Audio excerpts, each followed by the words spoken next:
south today. Our high temperatures in the mid-80s. Scattered showers and thunderstorms possible tonight. An overnight low near 60 north, upper 60 south. Better chance of showers and storms on Tuesday. I'm Sally Russell with your forecast on ESPN Arkansas. Weather is brought to you by Hertz Car Sales, 2810 Midland Boulevard in Fort Smith. You can call them today at 783-1722 or check them out online at buyfromhertz.com. Radio station. KERX, Paris, Fort Smith. From the Bush and Bushlight Studios, this is ESPN 95.3.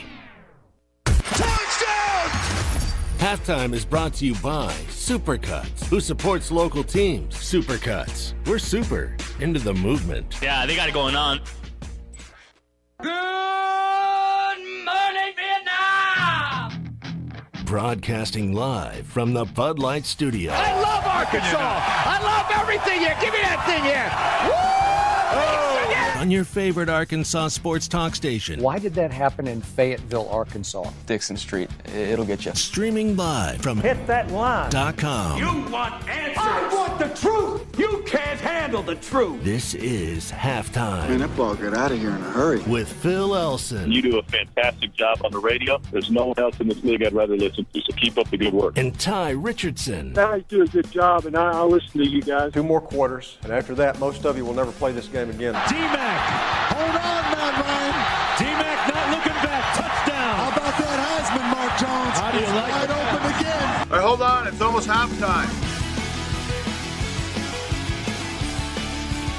Well, chalk this first segment up to something I didn't really expect to be talking about, nor did I think anybody else expect to be talking about it either. When me, Phil Elson, and he, Ty Richardson, sat down together at 1:30 on Saturday to host Arkansas Game Day, and you know you don't have to do really any show prep for Arkansas Game Day, because the week that you are hosting a 2-hour radio show, Ty, is usually that's the prep. That's all the prep you need. So, I mean, it was a pretty easy show to do without many phone calls, without many texts. People were pretty much just sort of enjoying, I think, focusing on some other things, just not worried about what might happen later on at 6:30 at Reynolds Razorback Stadium. And really, when you look at if you were to go back and listen to our shows last week, there might have been a tenth of a percent of us, you and me, and our callers and our listeners and our texters, that thought that there would be a chance that what happened on Saturday is what happened, that Arkansas suffers potentially their most embarrassing defeat in program history.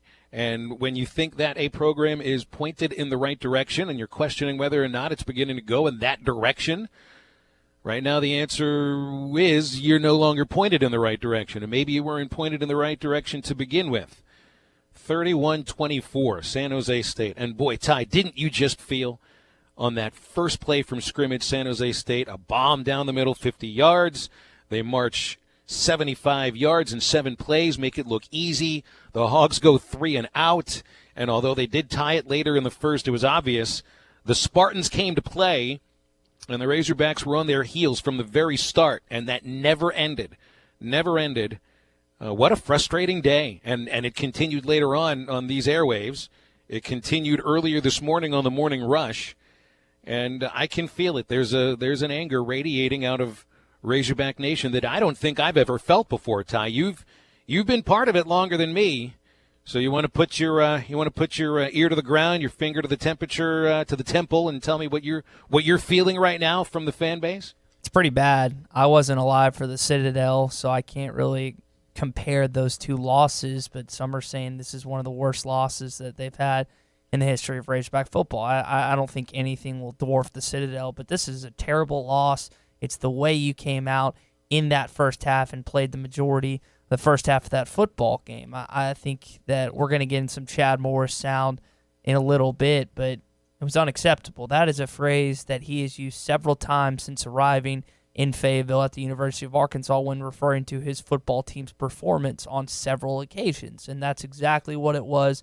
You were defeated in a lot of different ways. I know a lot of people want to blame the defense, and they weren't exactly great, giving up over 500 passing yards. But when you throw 5 interceptions and turn the ball over at the amount that the Arkansas Razorbacks offense did, there really isn't a unit that you can't blame outside of the offense. I mean, that's who you have to look to. The offense was pathetic. First half, you didn't do anything. Yes, you came out with a little fire in the second half, but just a pathetic performance from the Razorbacks, and I think fans are frustrated, and I think they have every right to be, Phil. I'd say defensively, we knew going in there might be some problems, not because of anything that San Jose State could do for you. It was more about the deficiencies for Arkansas defensively, and boy, was that ever enunciated, especially on that last drive, in which they were unable to stop them at all. 5 plays, 75 yards in a minute 43 with the game on the line. You're thinking, hey, looks like San Jose State might just settle for a field goal and try to run out some clock. No, just run it over the right side. Dijon Packer, 19-yard touchdown. Yeah, I mean, defensively, I feel like you didn't get a good performance, but you almost didn't expect a great performance anyway. You know, for all of the talk on Arkansas's side of thinking that they could shut out the Spartans or hold them to 0 yards rushing or run up the score somehow, this was supposed to be a team that you can run over more than anything. This was an offense that was supposed to be gelling with playmakers at all the positions and an offensive line that was starting to gel. But maybe we were just, buying what we were watching for a little bit in the fourth quarter against Colorado State, because it certainly didn't play out that way on Saturday. And the anger is palpable, isn't it, right now? It is palpable. We've got much to get to today on Halftime. Your anger and emotion will be part of it.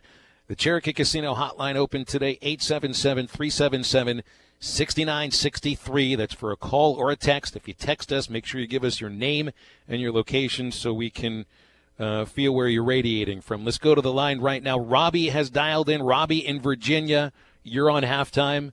How angry are you? I'm not very angry. Hey, you never sound angry. You sound chill.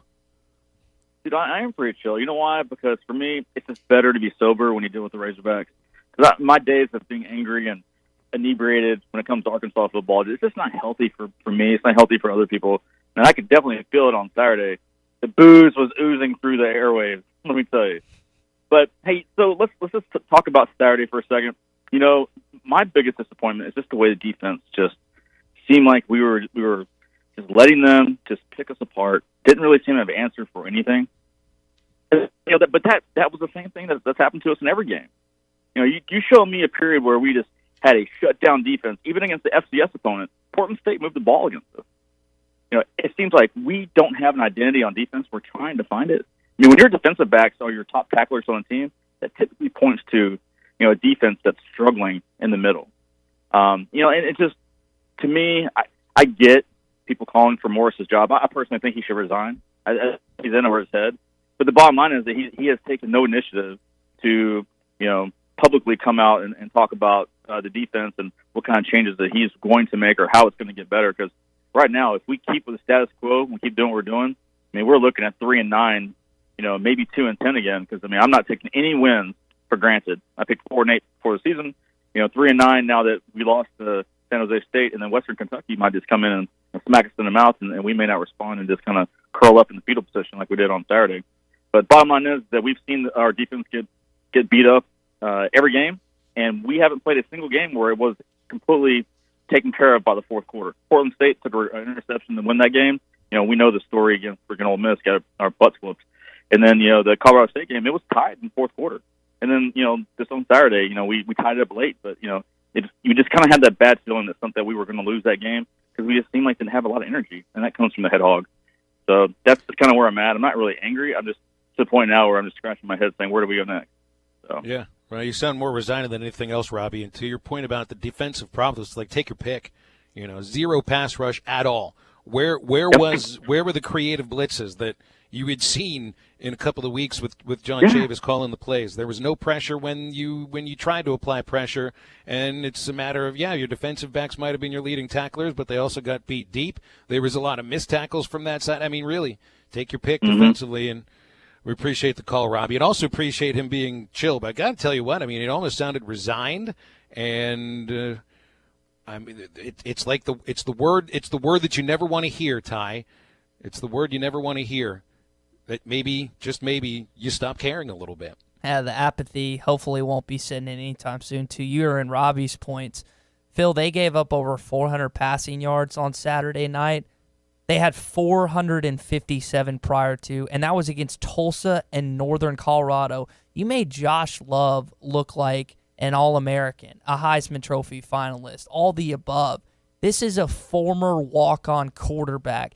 And we have this idea out there for Arkansas defense that over the years, they make whoever's coming in to Donald W. Reynolds Razorback Stadium look incredible. He always seems to have his best game against Arkansas. That was the case for Josh Love on Saturday night. That can't happen at all against a Mountain West team and a quarterback that really isn't that good, Phil. Well, plenty of texts coming in, plenty of calls coming in. Eric in Hot Springs says, didn't look like the same team that played against Colorado State. He thinks they overlooked San Jose State. I think you're right. I think they were still celebrating a little bit of that Club Dub stuff, or at least taking that mentality of the celebration before you have anything to celebrate about into that into Saturday's game, and maybe potentially looking ahead too far. You know, this was one thing I remember talking about on Saturday, Ty. This is not a team that has the luxury at all of looking past an opponent. Maybe that happened against Portland State. They got away with it. And potentially with your first really, really good team on the docket, and how good is A&M now? They were exposed potentially by Auburn. Yeah, I think you're right. I think they did look past them. More calls here. Oh, this is the one. This is the one that I think it's funny. I heard him on the Morning Rush earlier today, and for somebody that's got so much fire and so much passion, Eddie from Clarksville sounded more resigned than anything else. Eddie is on the Cherokee Casino Hotline. Eddie, how are you? How are you, gentlemen? I'll just make it short and sweet. I've been a Hall fan, gentlemen, into this fan base since I could walk. That was the poorest performance by a team, by far, of any team I've ever witnessed. On the defensive line, you got blown away. And our secondary, it's like you're asleep out there. And our offensive line, if that's where you're going to block, I don't know what to tell you. You represent this university. For the coaching staff, shame on you for not having this team prepared to play. For the direction of our program, I'm calling in today, sir, to make a plea with a humble heart. There's no shame in losing the game, but it's another to embarrass our university, to embarrass our program, which I take great pride in. I go all over the country to watch them play. Never made a more passionate Hawk fan than Eddie from Clarksville. Anybody will tell you. But let me tell you this. This is the time for our humility in our administration. Our athletic director, who hired, by the way, went out and hired Coach Sports, and I refer to you, Coach Sports, as the good shepherd of this program. But it's hard to get support for you and this coaching staff when we perform like we performed Saturday in front of by the way, that's off to this crowd. I apologize. I made a plea last week to get the fan base up there. They came. They supported you. They were calling the Hawks, and you stuck it up in every phase of the game. Shame on you. But I couldn't, again, let's reach out for help. Is there any shame in reaching out for help to go up on a hill and see what they're doing in practice? Because what they're doing in practice is not equating on the playing field. Either they're not listening or something's going wrong there, or they're dead. To see what's going on, reach out to, we used to have great players in our secondary. Reach out to Steve Atwater, Kent Hamlin, Kanoa Kennedy, to see what our secondary's doing.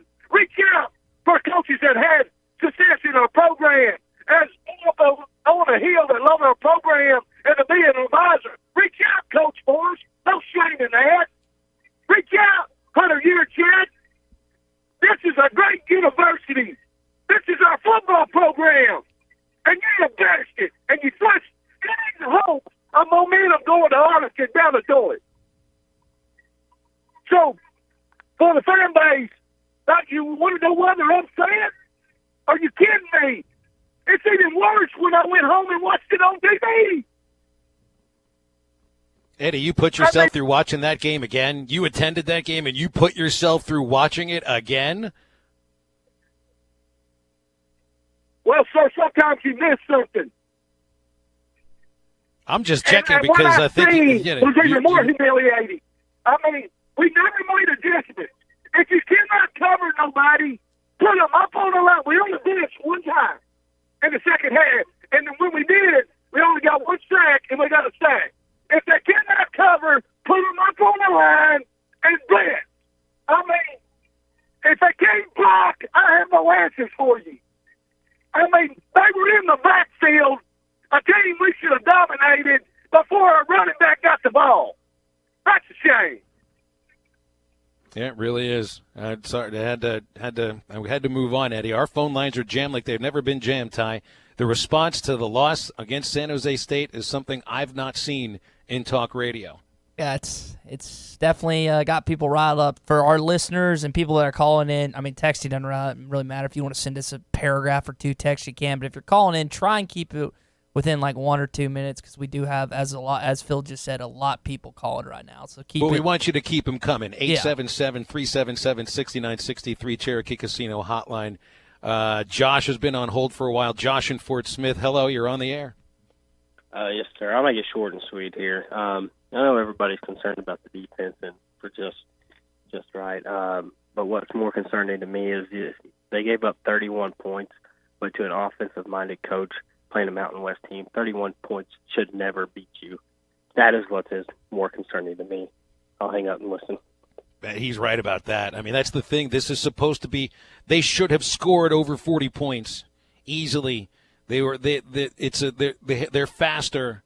There's a quarterback that can throw the ball, and unfortunately, he made some really bad decisions.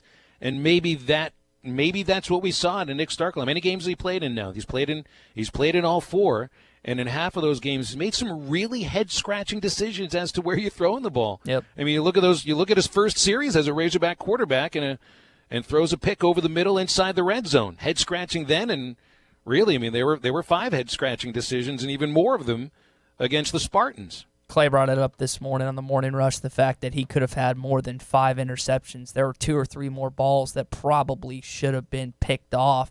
And in the red zone deficiencies that you spoke to, Phil, 4 for 4 last week in the red zone. They go 1 for 3 this week. You have blown up, I want to say it was a 4th and 2 or a 4th and goal. And then he also throws an interception, which caused them to be those two misses. That can't happen. Like, you can't be doing that against a Mountain West Conference team. Arkansas is not going to get as many chances in the red zone as some of the better offensive teams in college football. So when you do get in there, you have to take advantage and put the ball in the end zone. If you can't get in the end zone, Connor Limpert's shown that he's as reliable as it gets when it comes to field goal kicking. Again, the best field goal kicker statistically in Arkansas Razorback history. You can't be turning the ball over, Phil. And that's what they did on Saturday night. I think Doug in Little Rock makes a good point on our text line. In an odd way, he's comparing Chad Morris's offense a little bit to Scientology, holding the secrets inside and not letting anybody understand what it is that you're doing. He calls it a cult leader, holding back secrets he's pretending to have. And, I mean, at this point, you do wonder. I mean, even after the game, he's talking about, Nick's got to make better decisions within the system. Everything's within the system. I do think sometimes that Chad Morris might be a little married to the idea of what his offense is supposed to be. I don't know if it's sort of changes you got to make off of that, but too often it's understanding of the system. The system shouldn't matter. Playing against San Jose State, it really shouldn't matter.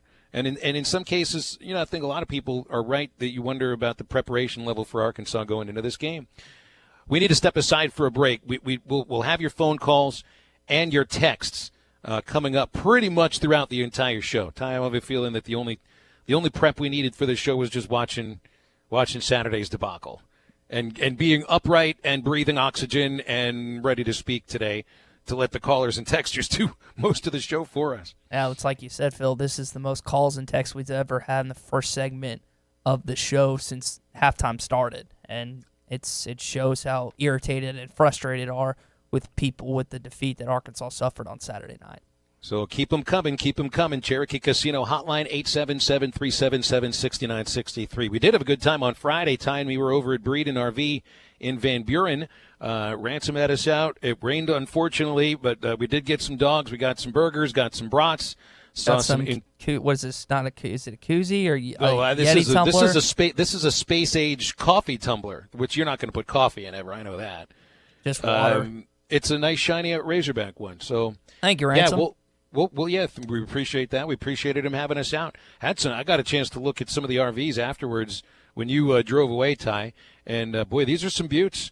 Got a great selection right now of new and used RVs, ATVs, UTVs, boats, and motorcycles at Breeden RV in Van Buren. Still have a chance to save $1,000 on that giant selection.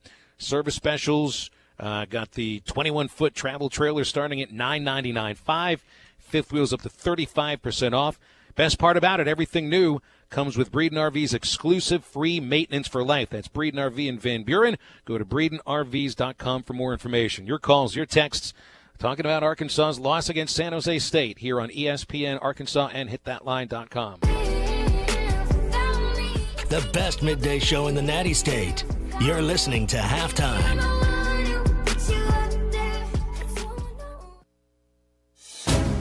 This is the Morning Rush. The Hunter Yurchek tweet, Razorback fans. He's opening it up to you on what you want when it comes to Bud Walton Arena and the new graphics that are being put on the court. He's asking for suggestions. So if you have any, be sure to get after him on Twitter and let him know the type of graphics that you want on Bud Walton Arena's floor. I keep seeing a picture of Slobberhog being tweeted out at him. It's almost like that's what they want. Don't miss the Morning Rush. Weekdays from 6 till 9. Only on ESPN 95.3. Miss Anna's on Towson is quickly becoming one of Fort Smith's favorite haunts. We're now serving breakfast from 6 a.m. to 10:30 a.m. 7 days a week. Blue Plate specials served Monday through Friday. And don't forget about 99-cent Pie Tuesday.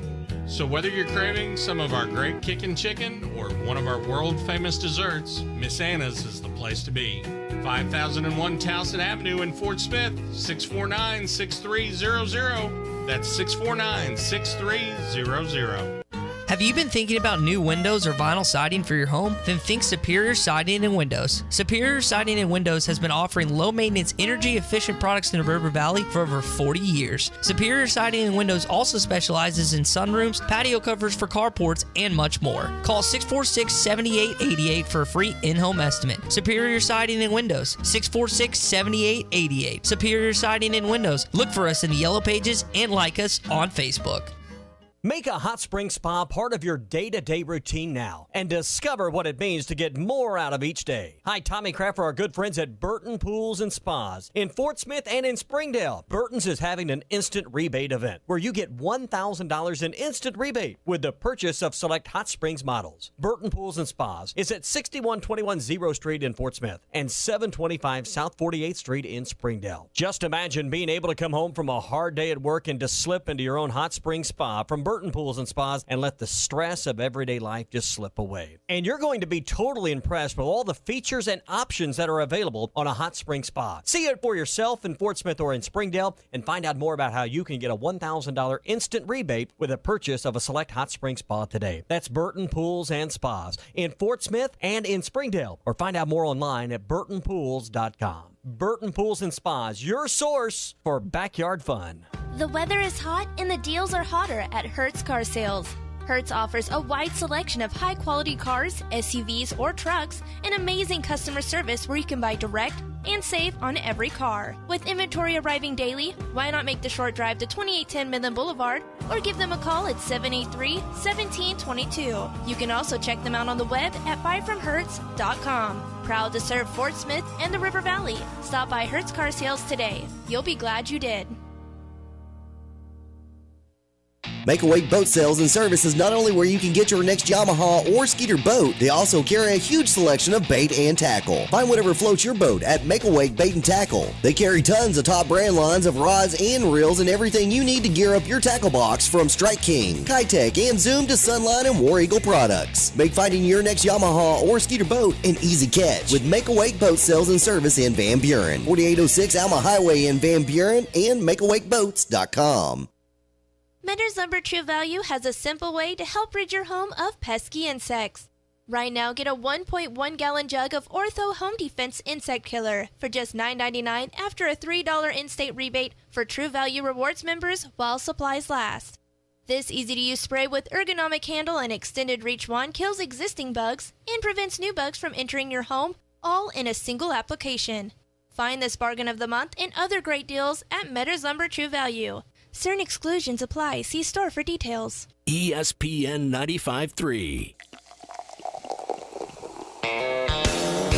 Halftime is brought to you by Coors Light, made to chill.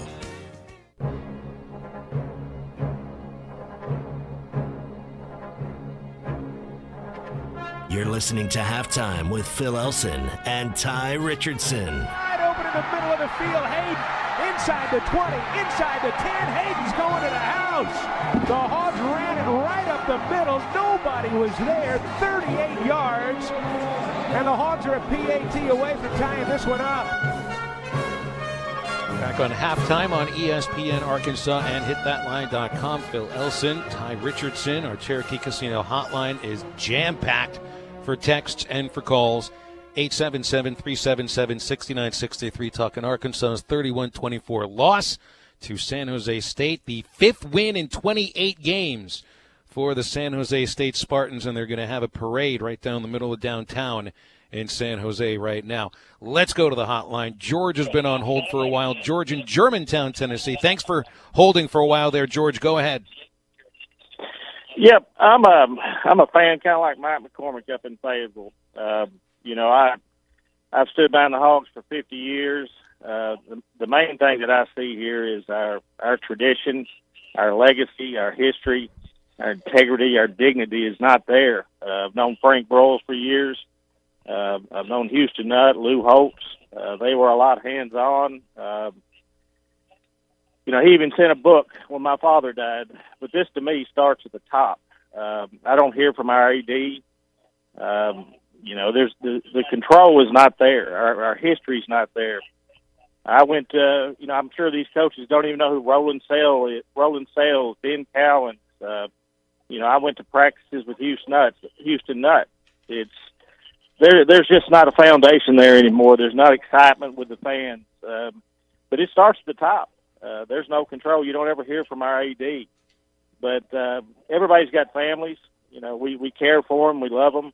But our history's gone, and it's just detrimental to anybody. None of us big-time Hog fans even get excited anymore. For this to be allowed to happen is just unexcusable. And, it's regardless of what his offense is or defense is. This is not the way the Razorback history is. And that's what I've got to say about it. I think our AD and our foundation, need to be more controlled on the situation. But, the main thing I see about Belima and Chad Morris, they don't know our history. They don't even know, go back to the Orange Bowl, go back to the Sugar Bowl 1977. There's none of the foundation reaching out to fans like us anymore. And I'm just in awe how we have allowed this to happen the last 10 years. Well, that says it pretty good. Hey, George, speaking of Hunter Yurachek, he is speaking today. This is one of the interesting things. We've got a press conference with Chad Morris right now in front of the media in Fayetteville, and the Arkansas athletic director is in Little Rock at the Touchdown Club. So they're both speaking to the loss. And, in fact, on right now we can read some of Yurachek's comments as it's disappointing. We had better talent, a game that we should have won. That's a pretty obvious statement. And Yurachek also says we took a step backwards last week with the loss.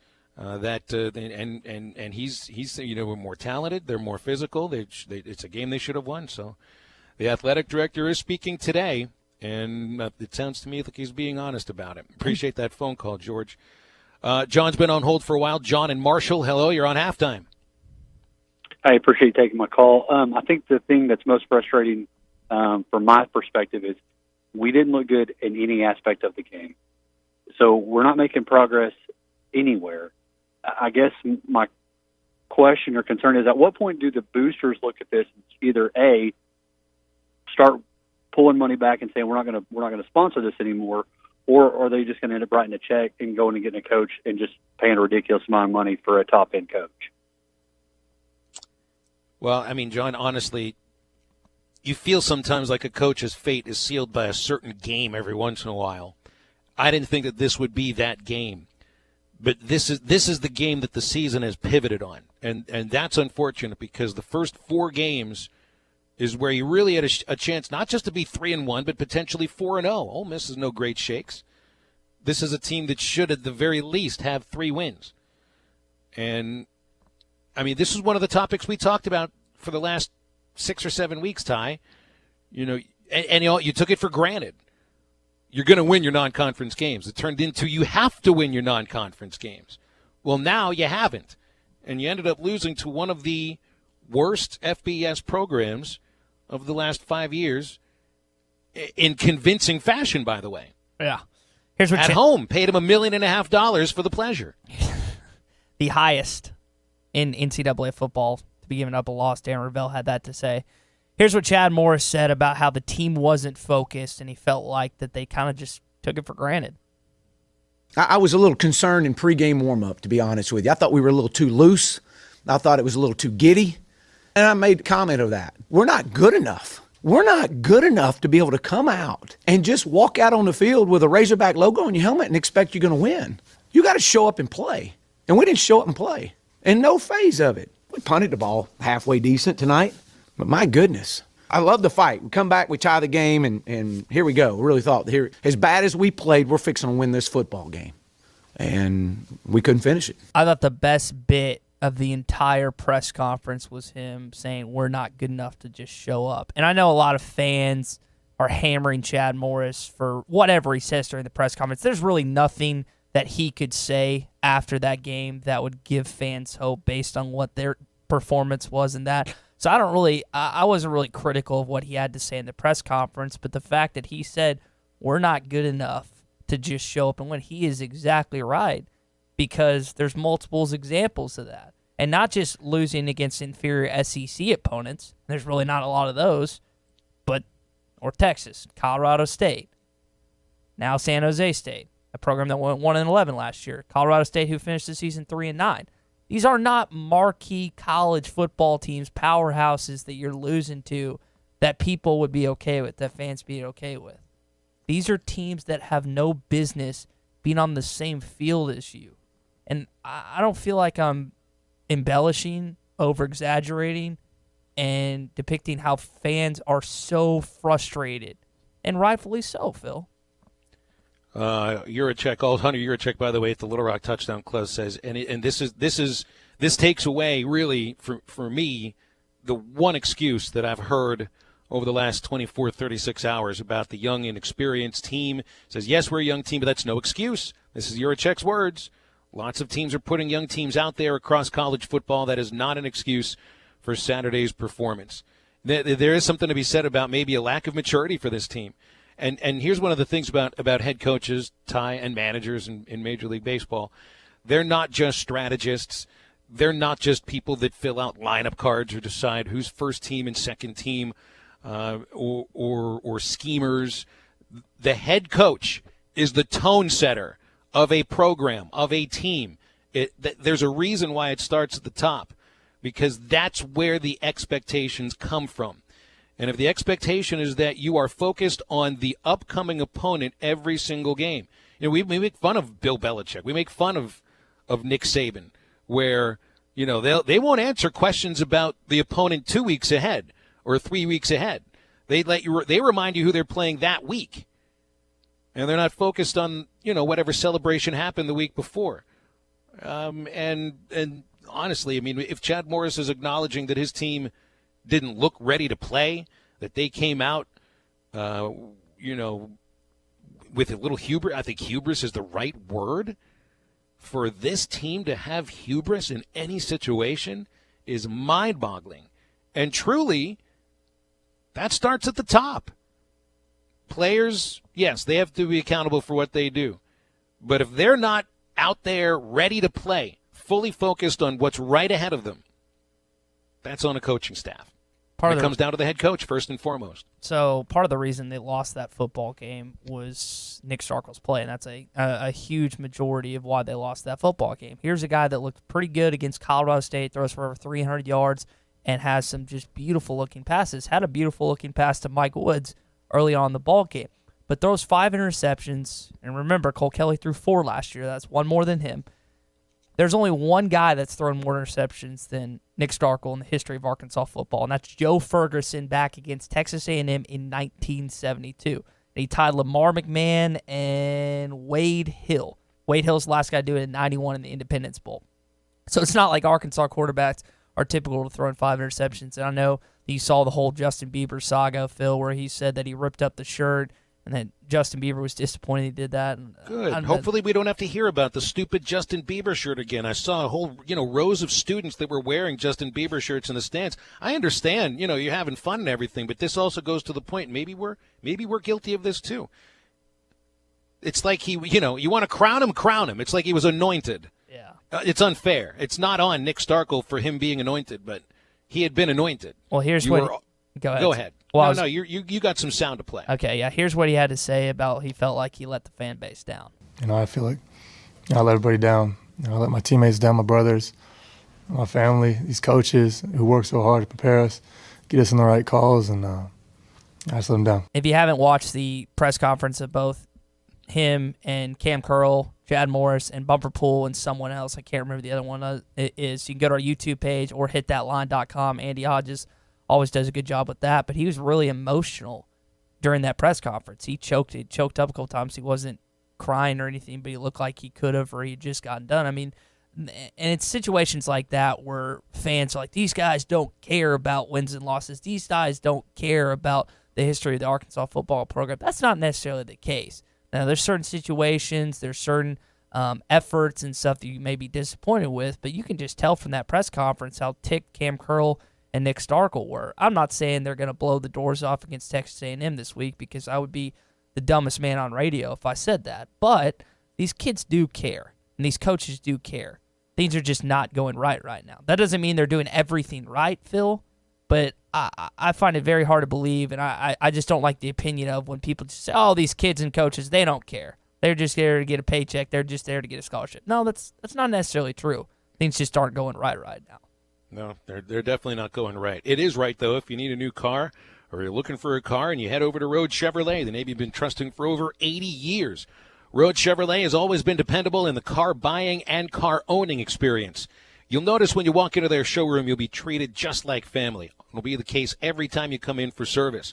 That is part of the family-owned dealership and service department serving the River Valley for over 8 decades. Your next dependable vehicle is at Road Chevrolet. Find them at 2800 Alma Highway in Van Buren or roadchevy.com. Road Chevrolet, dependable since 1934.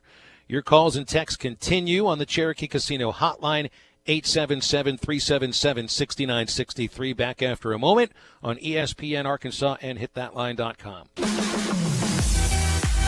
Good coaches win. Great coaches cover. This is Halftime.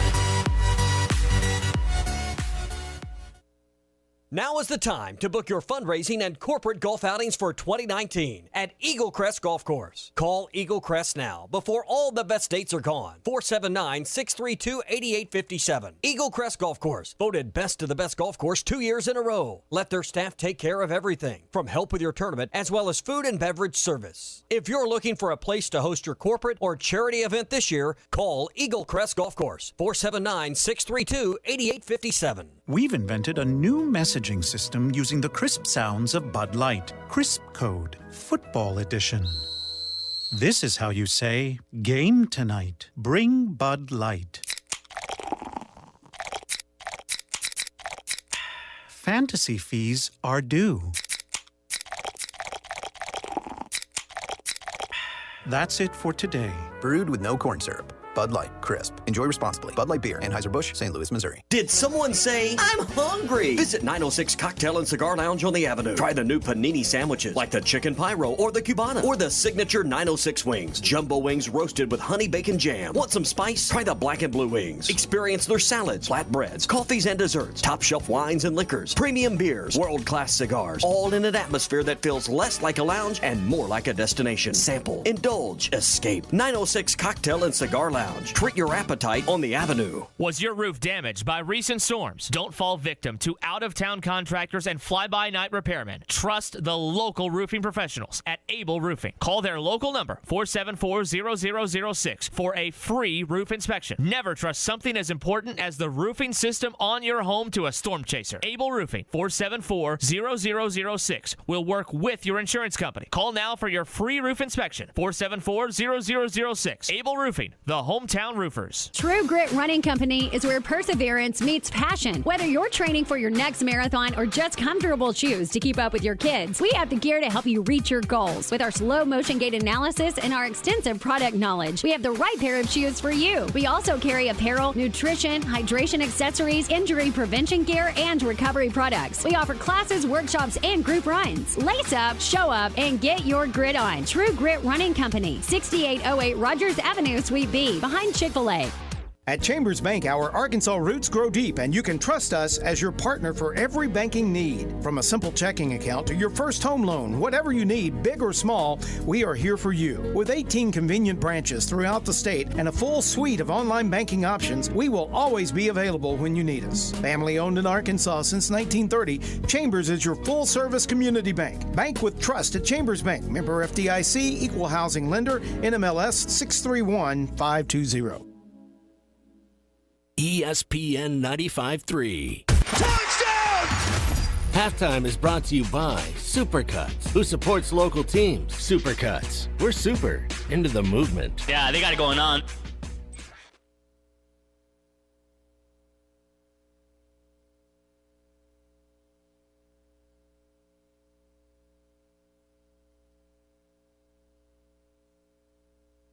Right now, I'm holding a perfectly ice-cold Coors Light. You know how I know it's the perfect temperature? Because the mountain on the can is blue. And also, it's really cold. Every Coors Light is cold filtered, cold lagered, and cold packaged. Notice how many times I said cold? 3 times. It's that cold. So make sure the mountain on your can of Coors Light is blue, because that means it's ready to enjoy. 2019 Coors Brewing Company, Golden, Colorado. Celebrate responsibly.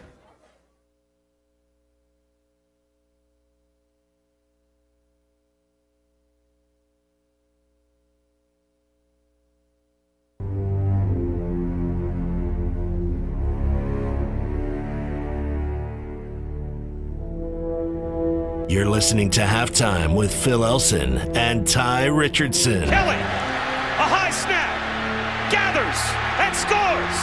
He lost the football in the end zone, but the official on the far side says touchdown. Back on Halftime on ESPN Arkansas and hitthatline.com. The texts keep coming in here. Robbie in Virginia continuing with us says, take care of the football or go down the depth chart. He's calling for John Stephen Jones or KJ Jefferson. It's funny, too, because, I mean, how quickly was everybody willing to pull Ben Hicks? And how quickly was Chad Morris willing to pull Ben Hicks as well after, I mean, it's not like Hicks did anything wrong. He didn't turn the ball over a ton. He just wasn't able to get the offense going. Sticking with Nick Starkel now, and honestly, that's, I don't know any option you have left, though. I mean, for all we heard about John Stephen Jones during camp, doesn't that seem like a long, long time ago?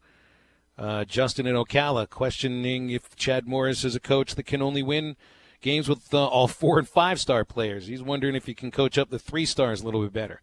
Jake from Poto calling for John Chavis to go. The defense getting worse.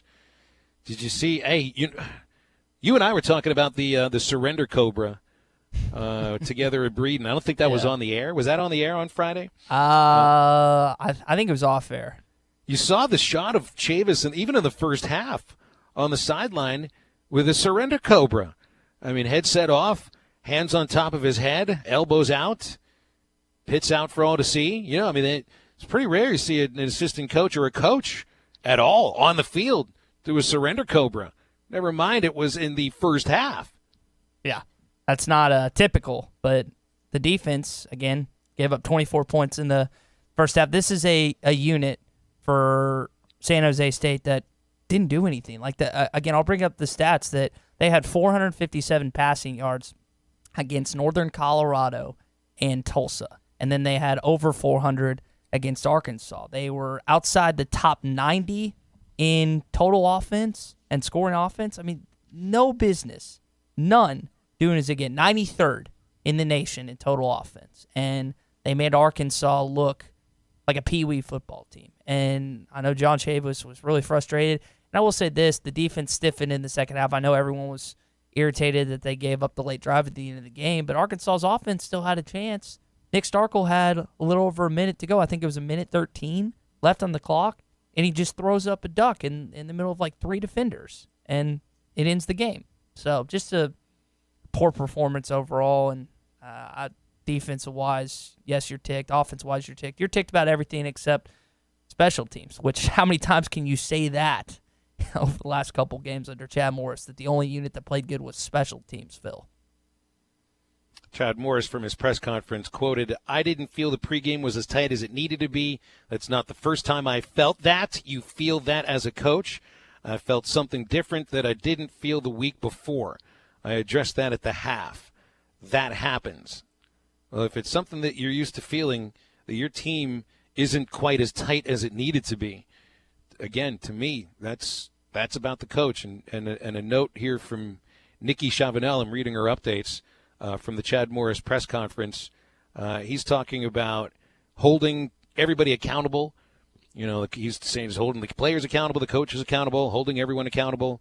It's not attention to detail. There was nothing in practice that would have led me to believe that we've had performed like that, but then doesn't answer what he changes to actually hold people accountable. So, I mean, where does the accountability go? And it ends up going to the rest of your coaching staff and to the top of the heap. It goes to the man who's leading the charge as well. Let's see. John in Hot Springs Village says the SEC television money will continue to roll in. And, of course, that's the case. And whether you win or lose your games this year, the TV money keeps coming. The athletic department, it's the football program still is in the top 25 of revenue, even with the fewest attended games since the stadium was expanded back in 2002, 2003. So, again, it doesn't have anything to do with attendance as far as the money making. They might want to get more people in there because it's better optics, but the money keeps pouring in, and it's pretty much a guaranteed win for competition as he looks at Arkansas now as the Vandy of the West. And that's tough. That is tough. Although Vandy is 0-3. So they might get their first win of the season. They play Northern Illinois next week. But, boy, if you look at the SEC, Vanderbilt, Tennessee, Arkansas, right now having some real struggles. I mean, maybe you could put Ole Miss on that list as well, especially the way they lost to Cal. That's in heartbreaking fashion with half a yard to go and no timeouts remaining. But, you know, if you're Arkansas now and you've already lost to Ole Miss and you're staring at Texas A&M, followed by going on the road to Kentucky. I don't think Kentucky is great this year. Auburn at home. Auburn looked like a steamroller against A&M. Forget about Alabama. Mississippi State, they got too much ability to run on a team. LSU, Missouri's defense. Missouri's defense right now might outscore Arkansas's offense. And that is definitely a problem. All right, we are talking Arkansas's loss to San Jose State, 31-24 at Reynolds Razorback Stadium. I missed the name of our caller that you just told me, Todd, but I'll put him on here. It's Jay. Jay and Harrison, you're on the air. Just going to talk about the you guys alluded to earlier that, you know, the kids still care, you know, they're still trying. I just have a slight problem with that when it's not that they don't care, but just when the coach is saying, hey, it looks pretty loose before the game, that's a climate of the locker room, and it can't all fall on the coaches. The leaders, the top classmen of this program should be in the faces of everyone below them, letting them drill in them on how we act before a game. If they're out there acting silly and not being focused, that's also on your upperclassmen. It's on the leadership to get everybody ready, but it doesn't just fall on the coaches. Everyone has to be a part of that. And it's a climate of not taking it serious. And that's the reaction. That's the impression I get from my vantage point. All right, appreciate the call, He's Jay. right. I mean, he's right. And I'm not going to sit here and tell you they're doing everything perfect in preparation or on the field or anything like that. I was just more speaking to the fact that people saying these kids don't care at all. That's not true. But to Phil's point earlier, the fact that Starkel, in a sense, was anointed, propped up, without really having to do much at Arkansas yet. There were people through one football game comparing him to Ryan Mallett, saying some had the audacity to say he was better than Ryan Mallett. Yes, I'm digging at you, Wesley. I know you retracted that statement. That's what more I was speaking to, and I think that's fair. Like, you haven't done anything yet. That's That's what Chad Morris echoed in his press conference. We're Arkansas. We're not good enough. They haven't done anything respectable in his time here that you can say amongst other SEC schools. Other SEC schools aren't going to give them any credit, and they shouldn't, because they haven't beaten an SEC school yet. And so when you look, whether it's from a conference standpoint or a national standpoint, you're the laughing stock right now. And I'm not over-exaggerating with that. Dan Wolken came out with USA Today, the misery index. Arkansas's on top. You look at national people. You had Stuart Mandel of The Athletic talk about how Arkansas fans were arguing whether they should be relegated or not, which I thought was kind of funny. But you're at the bottom 20 now. Exactly. You're at the bottom 20, and it'll be later on in hour number 2 we've got our usual Monday guest Connor O'Gara from Saturday Down South. And in a weekend where you had some pretty important games, you saw Auburn look very good on the road against Texas A&M. Gus had them going defensively, had them running the ball. Where you got LSU potentially with a quarterback that could win a Heisman, put up 66 points. And 2 weeks in a row with over 60 points, admittedly against way overmatched teams.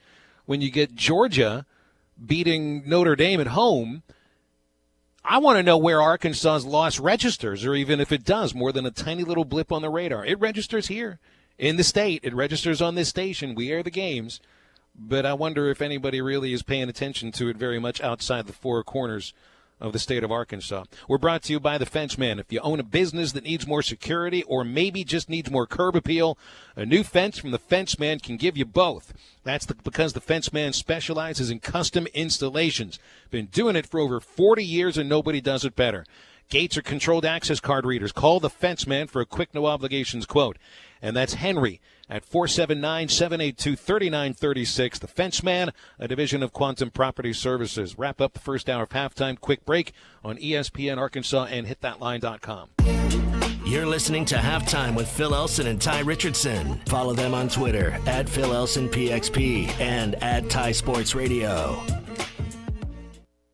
Locally owned Lumber One can handle all of your building needs. They've built their business on having great relationships with everybody from contractors and builders to the everyday build-it-yourself. Lumber One is a full-line door shop to handle all of your door, window, and trim needs. And along with lumber, roofing and drywall products, attic wall and floor insulation is available. Lumber One also does blueprint takeoff with access to design services with estimates available. So go where the pros go. Lumber One, located on Industrial Park Road in Van Buren.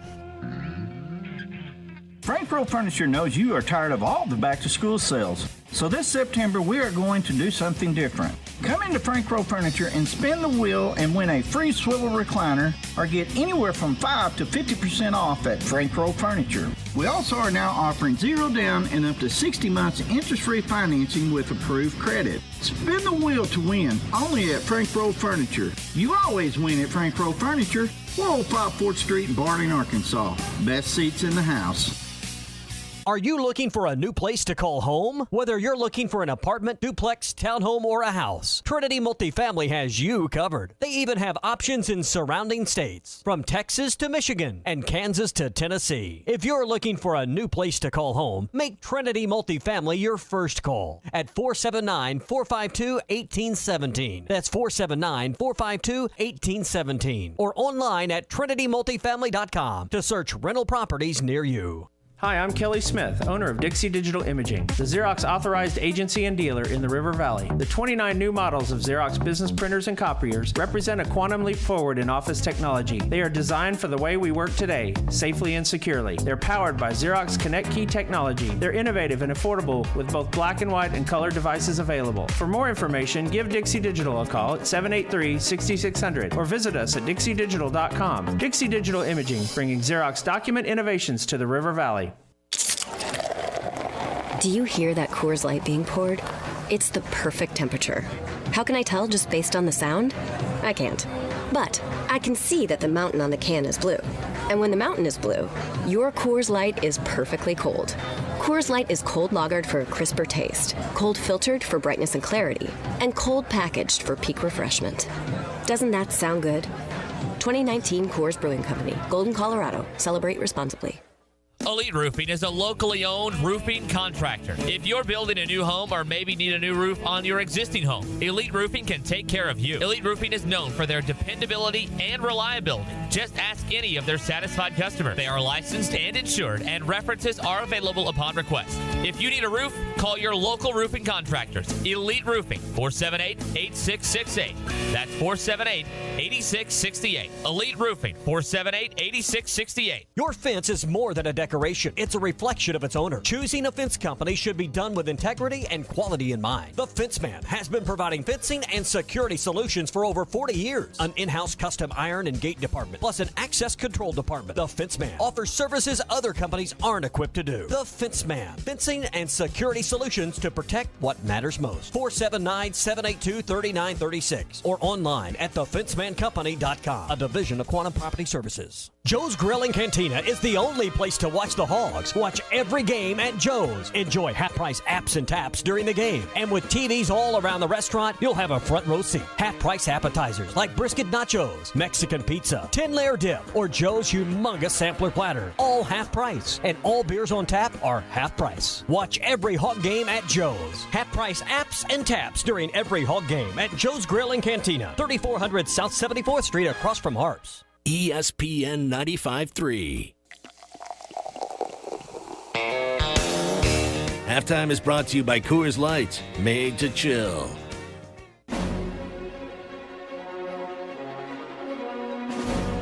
You're listening to Halftime with Phil Elson and Ty Richardson. Brantley trying to turn the corner, lost the football, and the Hawks have it. They will have it at the 35-yard line. Jevin Calloway came up to make the hit. Wrap up the first hour of halftime here on ESPN Arkansas. HitThatLine.com. Didn't take too long after the loss to San Jose State, and the Razorbacks lost the commit as well. And a good one. 3-star cornerback Greedy Vance out of New Orleans announced he's rescinding his commitment to the University of Arkansas and will be looking elsewhere. So this is something to talk about with Nikki Chavanel later, Ty. Remember, you knew the recruiting class coming in this year was recruited based upon maybe ties to the state and also available playing time, immediate available playing time. You want to keep the recruiting momentum going, you got to win games. And you got to win the games you should win at the top of the list. Would you like your nickname to be Greedy? That's his nickname. If I'm a cornerback, sure. I kind of like it. It's got a little tenacity to it, yeah, but he's decommitted, so we'll see what happens there. Well, he's not greedy for, looking elsewhere, perhaps. We're greedy for a second hour of halftime, so stick around. Back after this quick break on ESPN Arkansas and HitThatLine.com.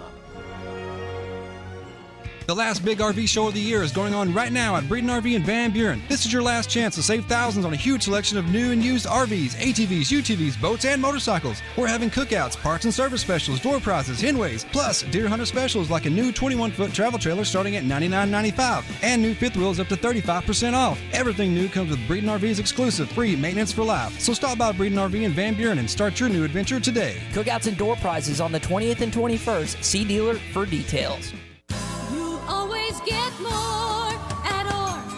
We always put the customer first at Orr Chevrolet in Fort Smith. Since 1924, the Orr family of dealerships has grown based on one simple principle. Give the customer more money for their trades and give them a lower price on their new vehicle. It's a simple concept, really, but one that very few dealers honor anymore. Hey, we know you paid a lot of money for your vehicle, and Orr Chevrolet wants to pay you the maximum amount for it today. Then we'll give you an awesome price on a new Chevrolet. But we're not done giving you more. Included with any new vehicle sold. Orr Chevy will also give you a lifetime powertrain warranty, 2 years of free maintenance, and free car washes for life. So come get a lower price and more money for your trade today at Orr Chevrolet on Auto Park Drive in Fort Smith and 24/7 at OrChevyFS.com. Chevy, find new roads. You always get more at Orr.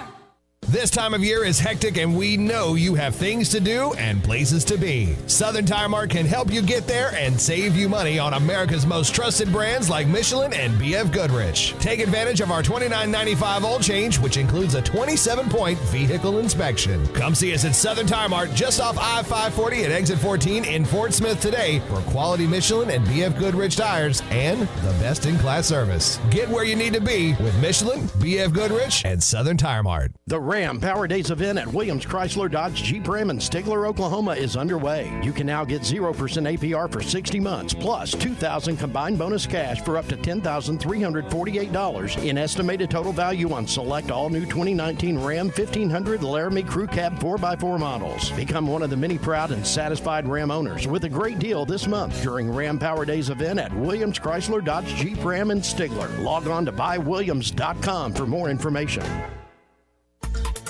ESPN Arkansas weather. Weather overnight, cold front moving through, scattered showers and thunderstorms, 65 to 70 on our low temperatures. For tomorrow, a few showers early in the day, and then things will be clearing up in the afternoon, low to mid-80s. More showers and thunderstorms arriving on Tuesday. I'm meteorologist Steve Hamilton with your forecast on ESPN Arkansas. Weather is brought to you by Hertz Car Sales, 2810 Midland Boulevard in Fort Smith. You can call them today at 783-1722 or check them out online at buyfromhertz.com. Good station. KERX Paris Fort Smith. This is Halftime, coming at you from the Bush and Bushlight Studios on ESPN 95.3. Halftime is brought to you by Supercuts, who supports local teams. Supercuts. We're super into the movement. Yeah, they got it going on. Good morning, Vietnam! Broadcasting live from the Bud Light Studio. I love Arkansas! I love everything here! Give me that thing here! Woo! On your favorite Arkansas sports talk station. Why did that happen in Fayetteville, Arkansas? Dixon Street. It'll get you. Streaming live from Hit that line. .com. You want answers! I want the truth! You can't handle the truth! This is Halftime. Man, that ball got out of here in a hurry. With Phil Elson. You do a fantastic job on the radio. There's no one else in this league I'd rather listen to, so keep up the good work. And Ty Richardson. Guys do a good job, and I'll listen to you guys. 2 more quarters, and after that, most of you will never play this game again. D-Mac! Hold on, Matt Ryan! D-Mac not looking back. Touchdown! How about that Heisman, Mark Jones? How do you like it? Wide open again. All right, hold on. It's almost halftime. Back on Halftime for the second hour on a beautiful day across the natural state. Phil Elson, Ty Richardson. Appreciate you tuning in today. It's too bad it's not Wednesday, Ty, because here would be 1 o'clock on. If it was Wednesday, 1 o'clock, I would be able to take this box score that I'm holding in this very hand, the one that shows 503 total offensive yards for San Jose State, the one that shows 5 interceptions for the Razorbacks, the one that shows Arkansas gained just 131 yards on the ground against a team that was gashed by the Tulsa Golden Hurricane, who went on the road 2 weeks ago and ran for over 250 yards and beat San Jose State. This very box score right here, I can't crumple it and throw it in the garbage until 48 hours from right now, Ty. And I really would like to just get rid of this thing. But unfortunately, this is what we're going to be talking about for the next couple of days. Unless we've got some other things to focus on, which is one thing I love about the second hour of our show, because we always start that hour with something that, brings up a few other things. So here we go with the first one of those for the week. 3 up, 3 down. Strike 3. Good morning, good afternoon, good night. What does 3 up and 3 down mean to you, Airman? End of an inning, strike 3. All right, so I'm going to start with an up. The Cal Ole Miss game was pretty entertaining. Watch out for the Cal Bears. 28-20 victory against Ole Miss. Second loss of the year for the Rebels, and their first one at home. Ole Miss outgained Cal 525 yards to 433, and they were down to their second-string quarterback, John Reese Plumlee, after Matt Corral dealt with a rib injury in the third quarter, and he leads them almost to a great comeback. They marched down the field like 80 yards on the last drive of the game without a timeout, and Cal linebacker Evan Weaver makes the game-saving play. Initially, there was the catch and throw at about the half-yard line with, 7 seconds left. That leaves Ole Miss. They have no timeouts. They think that they'd scored a touchdown. The Pac-12 officials made what I thought was the right spot. I've seen this in slow motion from a couple of different angles, and I think that the Rebel receiver, the ball was not in the end zone. It was not on the goal line either, and he was just out of it. They figure, we're going to have to run a play. And Cal linebacker Evan Weaver grabs John Reese Plumlee at the pile, throws him backward, and that cinches the game. So this Evan Weaver is something else, Ty. He is a senior out of Spokane, Washington. That was his 22nd tackle of the game. 22 tackles in one game. And, I mean, just 2 weeks before when Cal beat Washington on the road, Weaver had 18 tackles. 14 of those were solos. He leads FBS football with 63 tackles over the first 4 weeks, and he was second in the nation in tackles last year. Evan with 22 tackles. I mean, this is a guy who I don't think he ever leaves the field. And definitely reading some scouting reports on him, they think that he could be a second-day draftee. But he also seems to be the guy who just knows the right slot to be in, how to fill the gaps. To me, it's the guy that, a kid that might actually have himself a pretty good NFL career. Yeah, I remember a game in 2007, Arkansas-LSU, the game for a lot of fans listening. Ali Highsmith had like 17 tackles, and the majority of those were tackling Darren McFadden. Arkansas prevailed, we know that, but I just remember him being all over the football consistently. Some guys just have a knack for the football, Phil, like a Dejon Harris, like the guy you just mentioned, Martrell Spade. I mean, Arkansas's had a few of them. I know there's been others across the SEC also in just college football, but you just know where the ball's going. You know the play, you know the audible, and that helps you out. So, and as the Cal Golden Bear, it's sometimes it's pretty timely, and it helps your football team difference between a win and a loss, Phil. So my first down will be the only thing I bring up from the Arkansas football game against San Jose State. The run game and the offensive line, just, kind of abysmal. And I know Colton Jackson was out because of a concussion. Chad Morris says he expects him to play, also expects that Traylon Burks will be back to his role as a starting wide receiver. So you had Kirby Adcock at left tackle, and there was no push. There was bad protection. I know Starkel didn't get sacked too often, but he had guys in his face quite a lot, and there just weren't a lot of holes or any holes for Rakeem Boyd or Devwell Whaley to run through. It stopped on fourth down twice, and boy, and it does. We thought maybe the offensive line might be gelling a little bit, but it still appears to be a heavy work in progress. So the run game and the offensive line, it's an easy choice. It's low-hanging fruit, but it is my first down today. All right, and here's what Chad Morris had to say about the offensive line not getting pushed, especially in key situations. I was very disappointed in our lack of short yardage conversion that stalled drives. And that's a gut check is what that is. And so it starts right there. Regardless of running the football or not, I mean, we got to be able to knock the pile back and keep drives going. When we go for it on fourth down, that's who we are. We're going to be aggressive. We got to be able to get it, and we didn't get it. He's exactly right. And Phil, you're down. It's right on the money. First up for me, Daniel Jones. How about it? Comes in his first NFL start, goes 23 for 36, 336 yards, 2 touchdowns. The game-winning touchdown run on a 4th and goal from the 7. Eli Manning, I heard the stat from Golic and Wingo, was somewhat like 0-44 or 0-42 when trailing by 18 or more points. How about the rookie, the much maligned rookie, the rookie that none of the Giants wanted, coming in his first starts? I know it's the Bucs. It's not like it's the Patriots. It's not like some of the upper echelon teams in the NFL.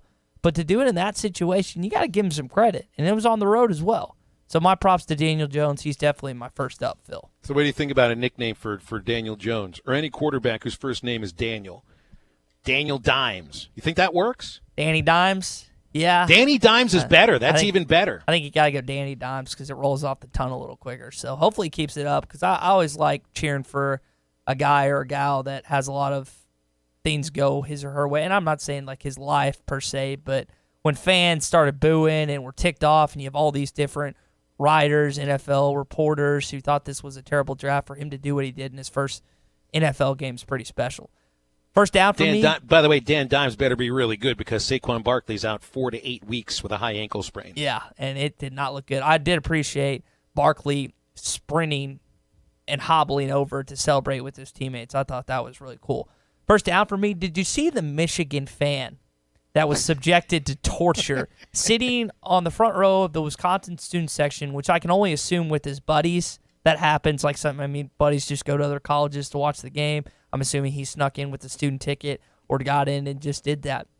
But he's the only Michigan fan for quite a number of fans.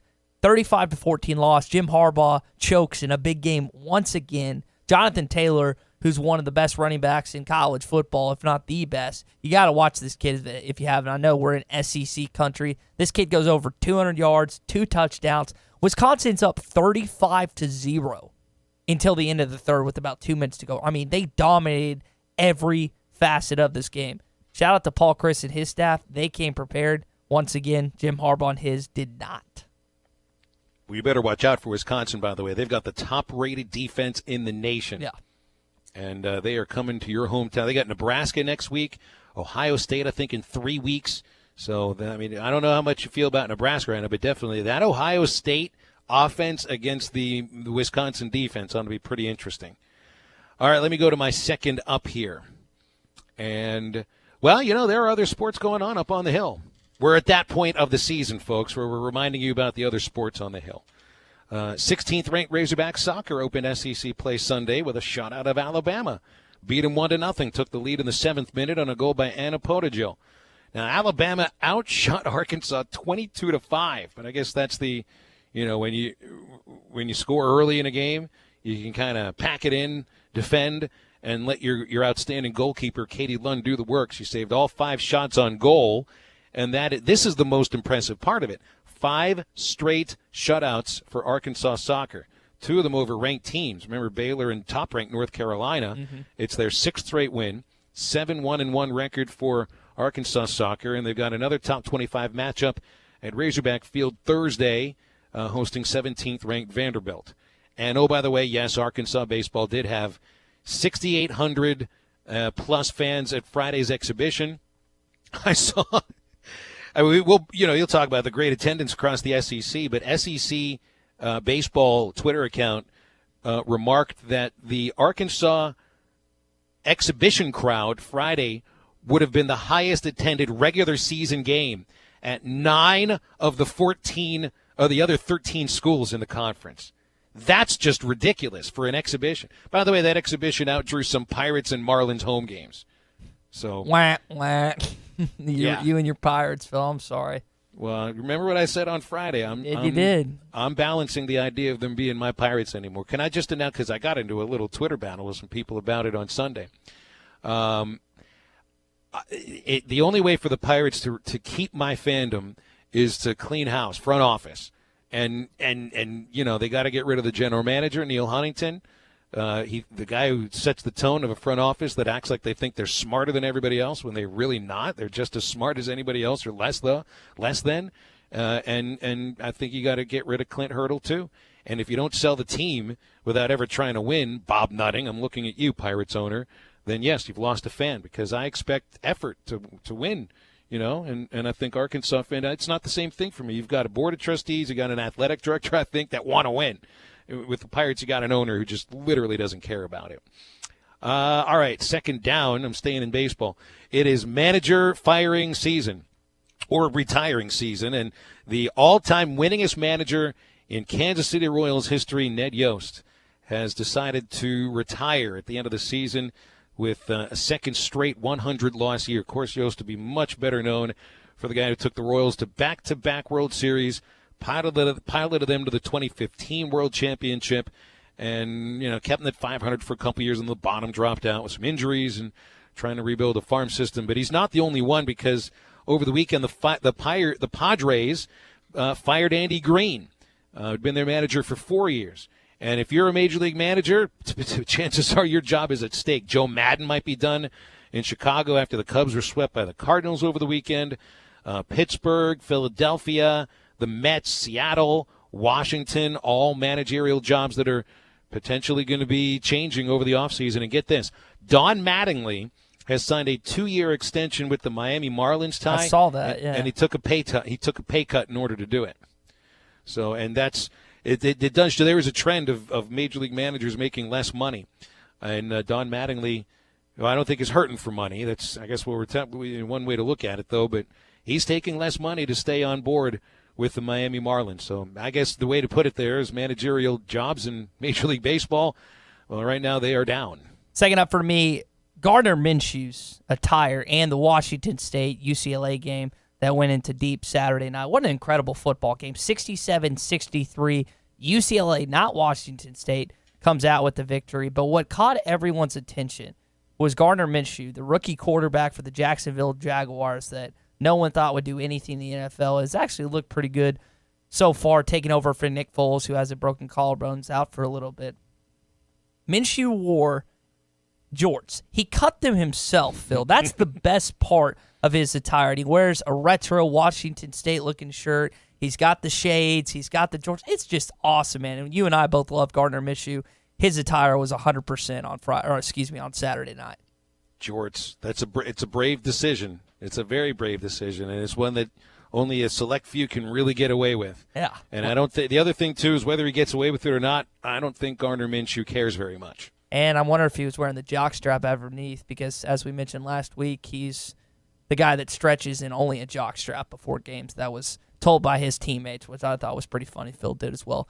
Down for me, sticking in the Pac-12, did you see the celebration penalty that was called on USC for Marquise Stepp for high-fiving Reggie Bush? And they gave him a celebration penalty, unsportsmanlike conduct, 15 yards. For high-fiving a member of the broadcast crew. Yeah, so Reggie was down there on the field. I think this was one of the first, if not the first times he's been back at the Coliseum since everything went down with him and USC. And you see Stepp point him out and then go up to him and they high-five each other. And then the ref pushes them apart from each other and then gets the flag. I was just kind of bummed about that. I know there's probably rules and stuff, but I thought that was kind of a cool heart-to-heart, former running back to current running back moment. And then the ref decided it was a penalty. And it is a penalty, but it's just kind of a bummer. So I had earlier mentioned how good the Wisconsin defense is. You know who else has a good defense? The Missouri Tigers. Yep. Other than that, what was it? The fourth quarter against Wyoming, the first three quarters against Wyoming they struggled. But ever since then, I mean, they might have been the most dominating defense in the SEC. They score. By the way, they score a lot of touchdowns. Had a really interesting touchdown scored by one of their linebackers right near the goal line. South Carolina quarterback Ryan Helinski had a batted ball back into his face, pass that was batted back to him, and he thought he was going to catch it and then fire it to the ground like a second forward pass, which would have been a penalty. But what he did is he threw it slightly backwards to the ground, and Cale Garrett, a linebacker from Missouri, made a great heads-up play. The ball rolls into the end zone, and he just dives on it and ends up with a review for a touchdown. And then later on, as South Carolina is trying to get back in the game, Ronell Perkins picks off Helinski a couple of yards inside the end zone and goes to the house. Over a 100-yard interception return for a touchdown, and Missouri scored 2 touchdowns defensively, matching the Gamecock offense. 34-14 the final score. Missouri has scored 4 defensive touchdowns this year, which leads all of FBS football. But they're not just a scoring defense. They're a defense that can stop the other team from scoring. South Carolina got just 271 yards, 11 first downs, and finished 3 of 16 on third down. So get a load of some of these defensive ranks for Missouri. And by the way, these are national ranks, not just SEC ranks. First in the nation in defensive touchdowns, 4.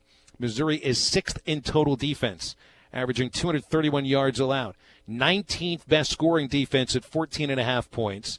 Tigers are 5th in the red zone and 12th defensive third down percentage, allowing opponents to convert just short of 26%. So too much focus perhaps on Kelly Bryant, Larry Roundtree, Albert O, Jonathan Nance, and not enough focus on Cale Garrett and Ronell Perkins and that Missouri defense. This is a good team. Missouri's defense way up. And you think that Arkansas was going to get a little break because with the loss to Wyoming, they didn't start off the gate that hot, but they've kind of picked it up a little bit. They blew out West Virginia. They beat South Carolina, so it's not like Arkansas' supposed rival is going to be maybe potentially a game equal. And I mean, we'll see what happens the next few games of the season if Arkansas can turn the tide a little bit, look more a little competitive in SEC games. But as of right now, I think you can chalk up Missouri as another loss. And I'm the one that thought Missouri was the only win in SEC play you were going to get. I don't feel the same way right now, Phil. Going to be interesting times here for Mizzou because they're off this week. They have a bye. Then 4 weeks after that, all winnable games. Troy, Ole Miss, Vanderbilt, Kentucky on the road. Then another bye before the schedule really gets tough with back-to-back games against Georgia and Florida. And really against the Georgia offense, that's when you'll find out how real that Missouri defense is. But watch out for Missouri. I think they've got a team that definitely looks like they have come to play this year. All right, my third down. Did you see this story about the quote-unquote Florida woman that was, yes, it's always somebody from Florida, Florida man, Florida woman, happened in Grosse Tete, Louisiana, where a Florida woman freed herself from a camel that was sitting on her by biting its testicles at a truck stop in Grosse Tete, Louisiana. This is Casper the camel who replaced Tony the tiger. Some of you might have actually stopped at this famous truck stop. I've seen a tiger in a truck stop in Texas, but Tony the tiger passed away, so Casper the camel replaced him. This couple that was driving from Florida brought their dog with them, a blind dog apparently, and they took it inside the truck stop, and the dog ends up getting inside the camel enclosure. So they crawl in. The husband, by the way, is tossing dog treats inside the camel enclosure for some reason, thinking, I don't know, my dog won't go inside a camel enclosure. So they go inside to try to get the dog out. The camel sits on the woman, which I don't know how. The camel obviously is upset, is perturbed. It watched Arkansas and San Jose State, and it was ticked off. But it also doesn't like humans being in its enclosure, so it was ticked off to the point where it sat on the woman. I don't know how you get a camel to sit on you. I don't know. It's nothing I really want to do. But in order to get the camel off of her, she bit the camel in the junk and went to the hospital. There's a lot to unwrap here. And it's good I'm only giving it 2 minutes. That's my third down. All right, third up for me. Did you see Mason Rudolph in his first career NFL game wink at Jadeveon Clowney? I didn't see that. I saw the Steelers unable to capitalize on 5 turnovers.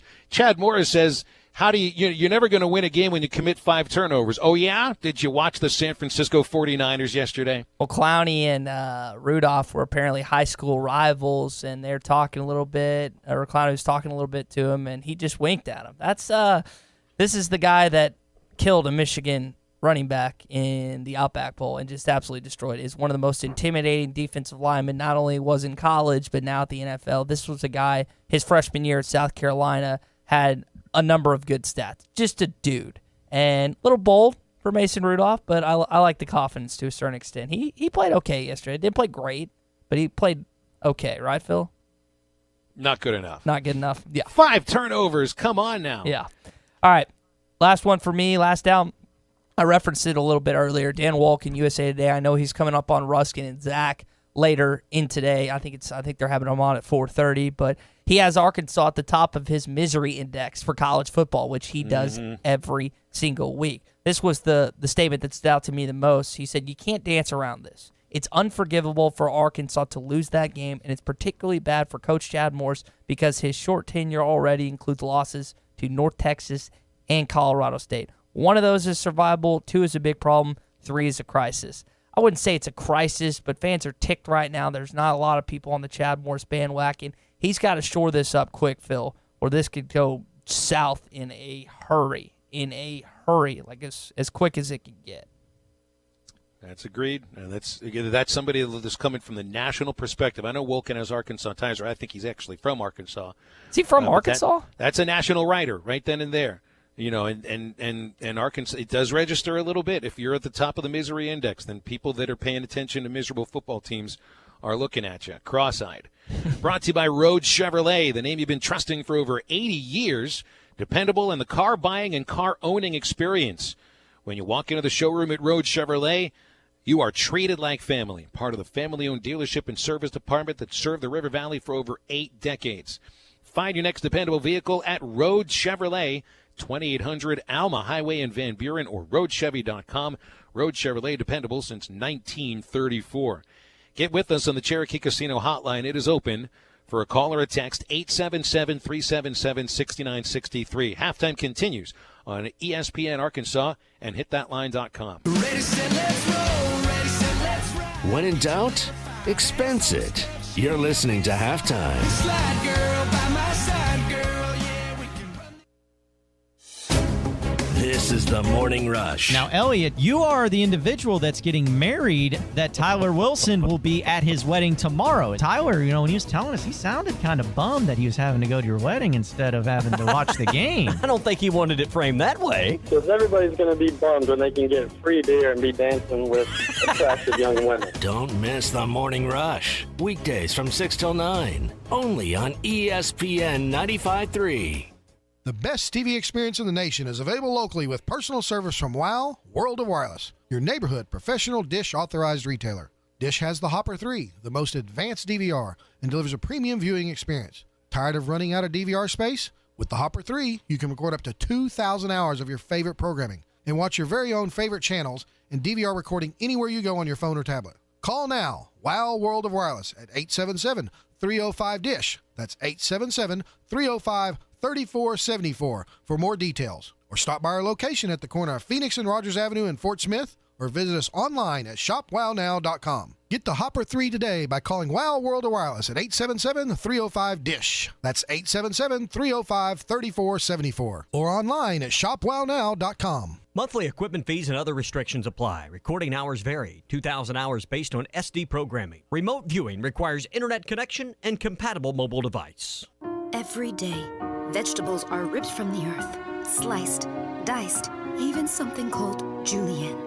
But for just $5 a day, you can help.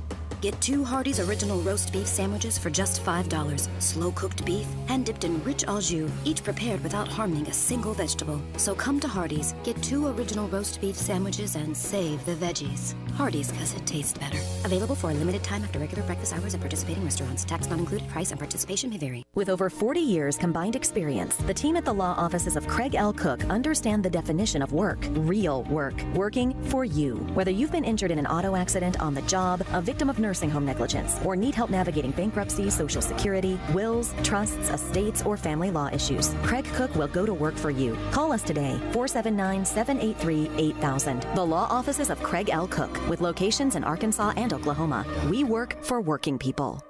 The Ram Power Days event at Williams Chrysler Dodge Jeep Ram in Stigler, Oklahoma is underway. You can now get 0% APR for 60 months, plus $2,000 combined bonus cash for up to $10,348 in estimated total value on select all-new 2019 Ram 1500 Laramie Crew Cab 4x4 models. Become one of the many proud and satisfied Ram owners with a great deal this month during Ram Power Days event at Williams Chrysler Dodge Jeep Ram in Stigler. Log on to buywilliams.com for more information. Tired of all the broken promises and broken equipment at your current gym? The Fort Smith Athletic Club is the nicest and most well-equipped fitness and tennis club in the area, with a state-of-the-art fitness center, Pilates, fitness classes, personal and group training, and the best tennis facilities in the region. 7 outdoor courts, 5 indoor courts, plus pickleball and racquetball courts, and free childcare is included. The Fort Smith Athletic Club. Call 452-4031 for membership information. Fall has arrived. Back to school, football games, hunting season, and we know that you don't have the time to deal with an auto accident. Let Evans Body Shop help you through the process from beginning to end. Our caring office staff will take care of the insurance details, and our dedicated shop crew will make sure that your vehicle is repaired properly and beautifully, and that you are back on the road in no time. Come meet us today and see why we say we meet the nicest people by accident. Visit with us at 412 Gordon Avenue in Van Buren, just off Fayetteville Road. Evans Body Shop, where we meet the nicest people by accident. ESPN 95.3. Halftime is brought to you by Coors Light, made to chill.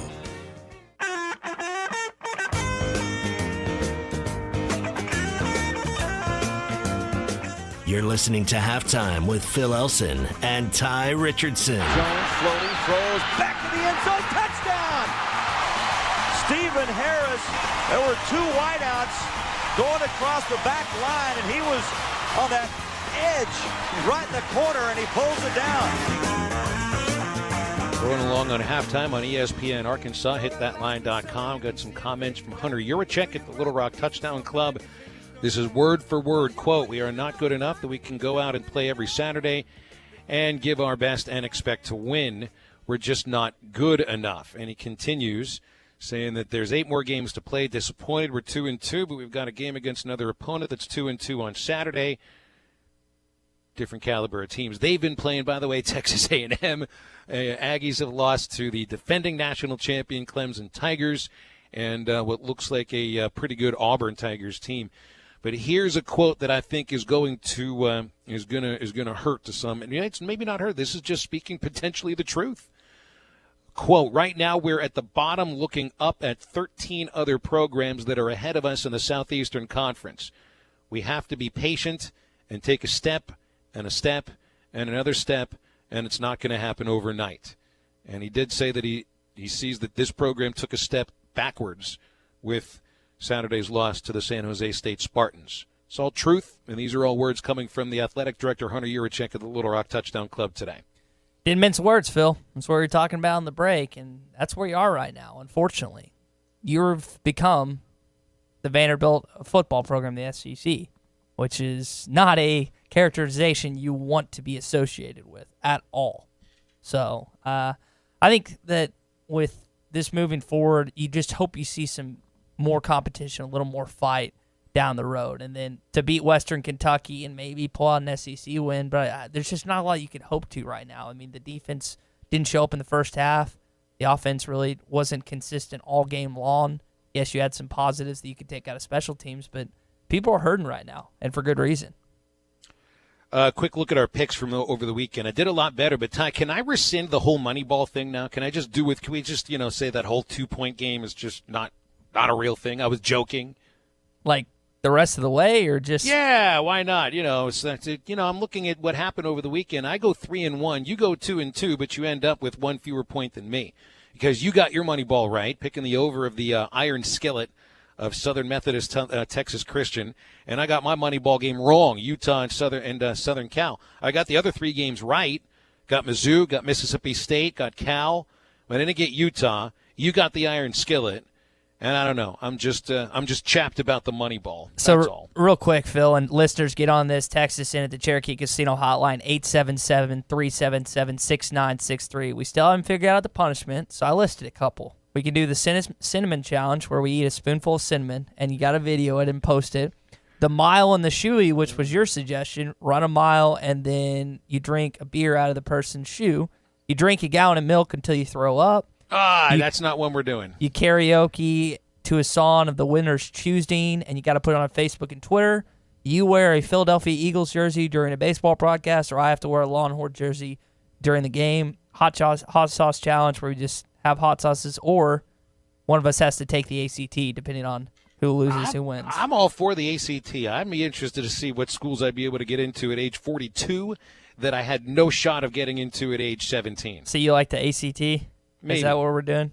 Maybe. It's really just want to find how much smarter or stupider I've gotten in the last 28 years. I had buddies that's what they did with the loser of their fantasy football league. I think the highest score I got in the ACT was a 23. I'm not going to pretend like I'm intelligent by any stretch of the imagination, but that was a test that I didn't really, put a lot of effort into. I studied. Do you hear the humble brag there? I just got a 23. It's just a 23. I don't even know if that's good or not. Honestly, because I took in Pittsburgh. We took the SAT. Okay. We didn't take the ACT.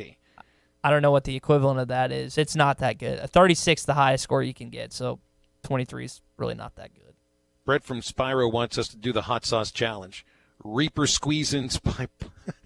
There's a pepper company called Pucker Butt.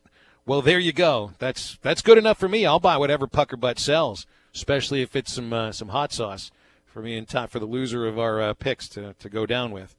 Brought to you today by Breeden RV in Van Buren. We were out there on Friday, met some listeners, ate some food, took a look at some beautiful vehicles, some RVs, ATVs, UTVs, boats, motorcycles. And, hey, they're great people out there. They're remodeled. They're going to be remodeling the floor very soon. Big upgrade, and much easier to get over there and see everything they've got on the lot. You're talking boats. You're talking RVs that you can drive, some that you can just hitch to the trailer. And got the new 21-foot travel trailer starting at $999.5. Fifth wheels up to 35% off. And the best part about it is everything new comes with Breeden RV's exclusive free maintenance for life. That's Breeden RV in Van Buren. Start a new adventure today at BreedenRVs.com. Well, we're going to get a national perspective, or maybe more a regional perspective, with the Saturday Down South's Connor O'Gara when we return on ESPN Arkansas and hitthatline.com. You're listening to Halftime.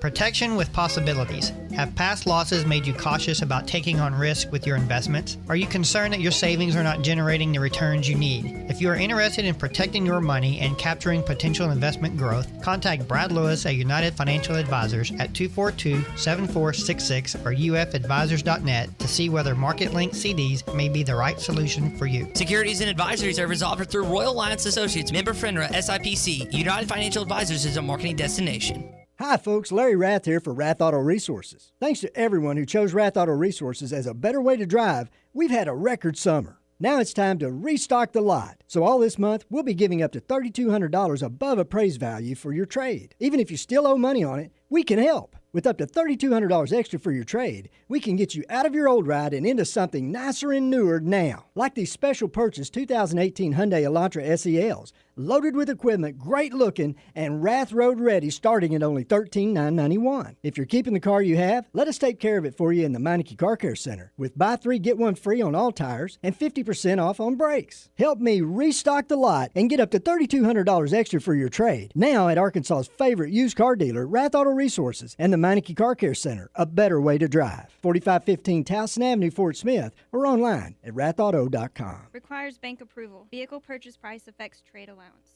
Barley is the soul of Budweiser. That's why we've been working with the same family-owned American farms for more than 50 years to harvest it. The secrets to growing this grain perfectly have been passed down through 3 generations. For them, it's a legacy. And it's why only the best barley and locally sourced ingredients are used to make Budweiser. Budweiser is proudly raised across America. This Bud's from our barley farmers. This Bud's for you. Enjoy responsibly. Budweiser Beer, Anheuser-Busch, St. Louis, Missouri. At Chambers Bank, our Arkansas roots grow deep, and you can trust us as your partner for every banking need. From a simple checking account to your first home loan, whatever you need, big or small, we are here for you. With 18 convenient branches throughout the state and a full suite of online banking options, we will always be available when you need us. Family owned in Arkansas since 1930, Chambers is your full-service community bank. Bank with trust at Chambers Bank. Member FDIC, equal housing lender, NMLS 631520. The weather is hot and the deals are hotter at Hertz Car Sales. Hertz offers a wide selection of high-quality cars, SUVs, or trucks, and amazing customer service where you can buy direct and save on every car. With inventory arriving daily, why not make the short drive to 2810 Midland Boulevard or give them a call at 783-1722. You can also check them out on the web at buyfromhertz.com. Proud to serve Fort Smith and the River Valley. Stop by Hertz Car Sales today. You'll be glad you did. ESPN 95.3. Touchdown! Halftime is brought to you by Supercuts, who supports local teams. Supercuts. We're super into the movement. Yeah, they got it going on.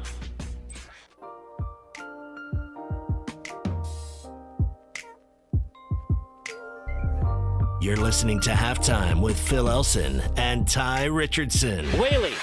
Wow. Walks into the end zone. And I mean walks into the end zone. Touchdown, Razorbacks. Let's talk with Connor O'Gara from Saturday Down South, great columnist. I have said his name properly, I think, every time until that moment there. Connor, it was an interesting weekend of football, wasn't it? How are you? Oh, I'm doing well. I think I'm doing much better than the people in the great state of yours. I got to ask a question to you. What has the reaction been like locally, just knowing that Saturday actually happened? It's been anger and almost resignation at the same time.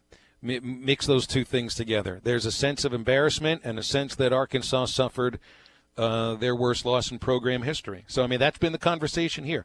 You're coming from a more of a bird's eye perspective over Arkansas. So, you know, in a weekend where Joe Burrow sets a record for touchdown passes by an LSU quarterback and Georgia beats a good game, physical Notre Dame team, where Florida has a career backup, put together a great game and throttles Tennessee, where Auburn looks like they can really run the ball, and Arkansas suffers a loss to lowly San Jose State. It registers huge here in Arkansas, but how does it register across SEC land in the nation?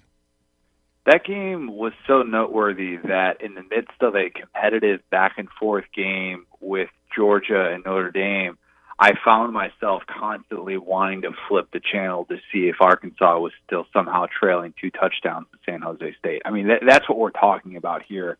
And it's not good when everybody is watching that Georgia-Notre Dame game and all of a sudden the tweets are flowing in 24/7. Like, what in the world is going on with Arkansas right now? Or like, hey, Chad Morris, you awake? You up yet? Or so from a national perspective, it's bad when that is making headlines and when your program you thought had turned the corner a bit with the win against Colorado State and you're feeling better about the offense. You feel like you finally got the quarterback situation figured out with Nick Starkel. To take a step back in that fashion, to me, I mean, that's just it's deflating. That's what it is. I mean, it is downright deflating for a fan base that has wanted more for this team and knew that it was going to take some time.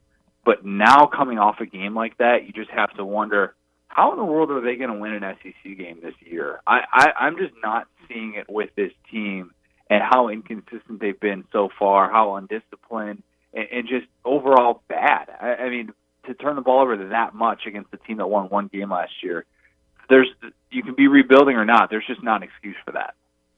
So who's in a more unenviable position?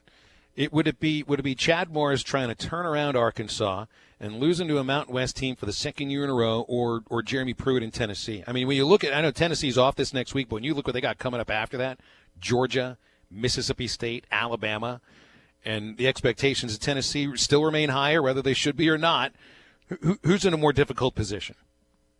I'm going to say Arkansas is in a more difficult position just because I just don't think the roster is there yet. I mean, in the trenches, if you can't win a game like that, and I understand that Tennessee lost to Georgia State as well and struggled immensely in the trenches also, so it's really not saying like there's much of a difference here. But when you can't win a game like that against San Jose State, and you're watching their offensive line push your pile 10 yards after they had already run for a first down, that's a head-scratcher. To me, that just shows you that your program is not where it needs to be at physically, mentally. Every facet of the game is just not on par with what it takes to compete in the SEC. And you know, you're still looking at a Tennessee team that, yes, it has struggled so far to start the year. They're at 1-3. Their fan base has a lot of questions. At least two of those losses came in close situations, games that they easily could have won. But at the same time, you know, it's miserable to be both fan bases right now. I think they're both clearly the worst teams in the SEC, and I think that right now both of their teams have no immediate answers. That's the troubling thing. It's not like, oh, yeah, you know, recruiting is just going to take care of this. We're going to be fine. Maybe we'll figure this out later in the season. This is kind of who they are, and I don't really see a quarterback change or any sort of issue like that really being able to help either one of these programs. Speaking with Connor O'Gara, Saturday Down South. He joins us every Monday on the Cherokee Casino Hotline. Connor, Kellen Mond, this is a guy that we talked about down at the SEC Media Days. We've talked about numerous times since we've had you on the show. I think he's a pretty good quarterback, but he has really underperformed at both Clemson and Auburn. Now, granted, those are two of the best defenses in college football, but I thought he would show up a lot more than he has in those two games. Should we be disappointed in those performances, or the defense that we're speaking to really that good? The defenses that he's faced are good. Really, really good. I mean, the defensive lines of both of those programs are next level. Really, really solid. That's part of it. Having said that, we should absolutely be disappointed in Kellen Mond, because I said coming into the Clemson game that I was starting to think he was one of these guys who just kind of raises his performance to the level his team needs. And that was based on what we saw from him in year one in Jimbo Fisher's system. And that has not been the case thus far. Some of the decisions that he's made has just been troubling. He's been holding on to the ball a bit too long. And it's not that he lacks a talented group of receivers around him. That group is really good, and they made some big-time plays for him. But I think part of that, the struggles that he's had to deal with so far, is that the running game has just been relatively non-existent against a couple of really good defensive lines. They have really, really struggled to move the ball on the ground with a tailback in those games, and Jashaun Corbin going down for the season hurt, but Isaiah Spiller was just not what they needed to be on Saturday. He had a costly fumble at the start of the second half where it's looking like A&M might have a chance to make it a 14-10 game, and all of a sudden that fumble results in Auburn going ahead 21-3. So, yeah, I mean, I'm still not selling my stock completely on Kellen Mond. I still think he's one of the SEC's better quarterbacks, but he has not performed as well as we would hope. At least I was hoping to see in these games against elite competition. So, Connor, you talked about the majority of your Saturday night was spent watching the Notre Dame-Georgia game. It was a pretty good game. I thought Notre Dame showed up, especially with so many people doubting them heading into that football game. I don't know if you saw the video of Bulldog fans congratulating, not mocking, but being serious when they were walking off the field because they played a pretty stinking good ball game. They didn't win, but it was a level of respect that I thought was pretty good and pretty good pretty good moral victory. Yeah, call it what you want. Moral victory to a sense, and I thought it was cool for the Bulldogs fans to do that.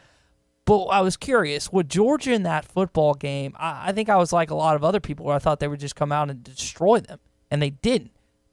Should Georgia fans be worried? Because I think the consensus is now that it's LSU, Alabama, Georgia, and I think Auburn made a statement beating Texas A&M on the road that are fighting for that SEC spot. Should Georgia fans be worried a little bit based on what happened in that football game? I took the positive outlook of this game in that if Georgia just come out and won that game by 30 points, just completely dominated Notre Dame, as many, myself included, like you said, if that had been the case, where are we at here going forward? We're thinking that Georgia is this sort of perfect team. They don't necessarily have any issues that they need to fix. And teams like Alabama, elite teams who have had very rare losses, have talked about the need just to kind of get punched in the mouth every once in a while, just to have some things that you can look at on film and actually say, okay, this is where we need to get better. I think that game showed that for Georgia. I think all of the things that they had defensively that they struggled with in that game are correctable fixes, leaving a tight end wide open seemingly all night. It seemed like Cole Kmet had every possible chance to catch open passes for me and Book. And, at the same time, a Georgia offensive line that we thought was just going to dominate Notre Dame, who came into the game number 121 against the run, that wasn't the case. And I thought that Notre Dame tackled extremely well and really made Georgia grind out a win. And I thought that this is a Georgia team that has a couple of issues, is not a perfect team yet, is close to a complete team, but is not quite there. And I think going away from a game like this and actually having to close out a team in a pressure situation like that, where all the pressure was on Georgia to win that game, I think that can have some long-term benefits, much like that game back in 2017 up in South Bend did.